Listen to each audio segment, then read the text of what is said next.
As you assumed by the title today, we are discussing how Rome actually won the Second Punic War, as so far all we've seen is Rome lose again and again. But before we can see the victors of Rome, we must first watch Hannibal, and how he causes Rome's greatest military failure.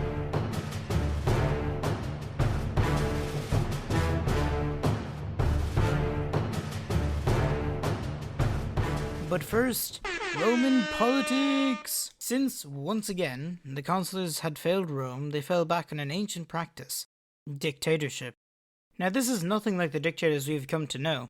Unlike Hitler or Mussolini, the Senate and the people democratically elected this dictator, and then, after 6 months, the dictator would just give up the office. And one of the most amazing things about ancient Rome, they always did. Every time, for centuries, any dictator just retired after the 6-month sentence. So, they elected Fabius Maximus. Now, if you have any knowledge of military strategy, this guy must ring a bell.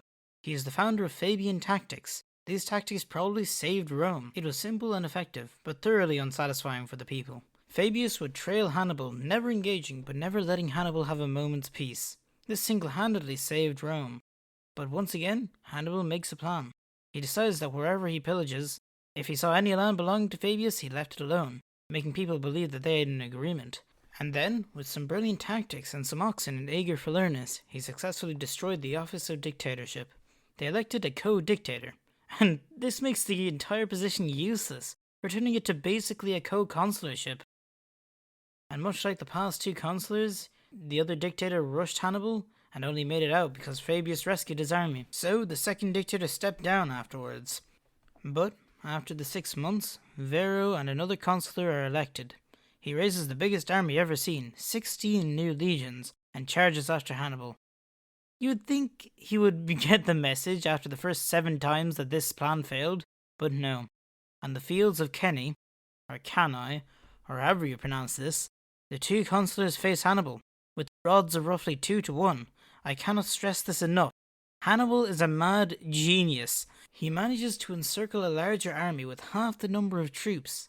He puts his troops in an inverted crescent, with weak troops in the middle and strongest on the sides, so when the Romans charge him, they push the middle back inch by inch, but the sides stay strong. So eventually it becomes a right crescent, and as the sides rushed into the flanks, it encircled them. The Carthaginians butchered the Romans.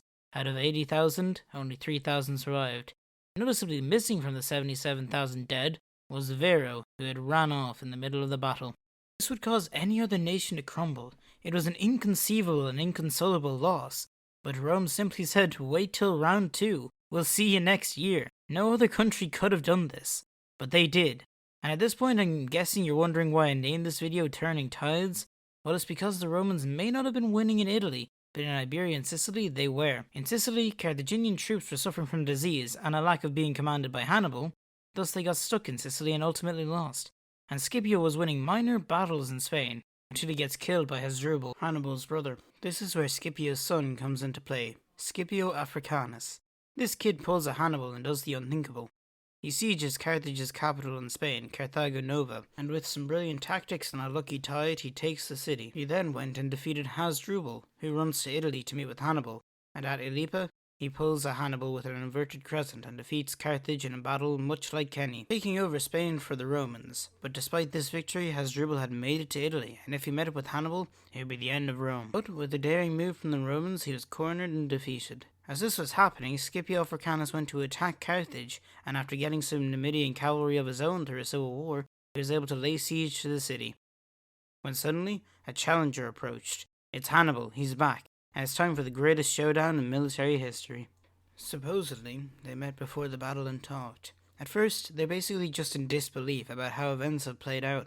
Hannibal talks about how ironic it is that he who started the war was now suing for peace, and the rest of the meeting boils down to just being like, dude and bro with each other. Eventually Scipio said, it's a shame my guy, but I have to kick your ass, or something like that. And the very next day he marched on Carthage to beat Hannibal for the last time. And when their cavalry engaged and their infantry pretty evenly matched, they fought in the desert sand for hours.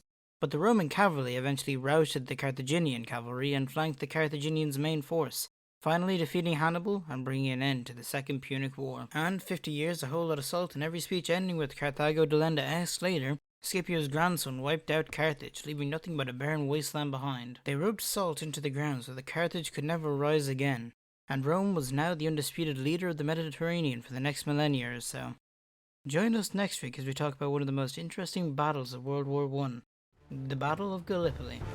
Thanks for watching.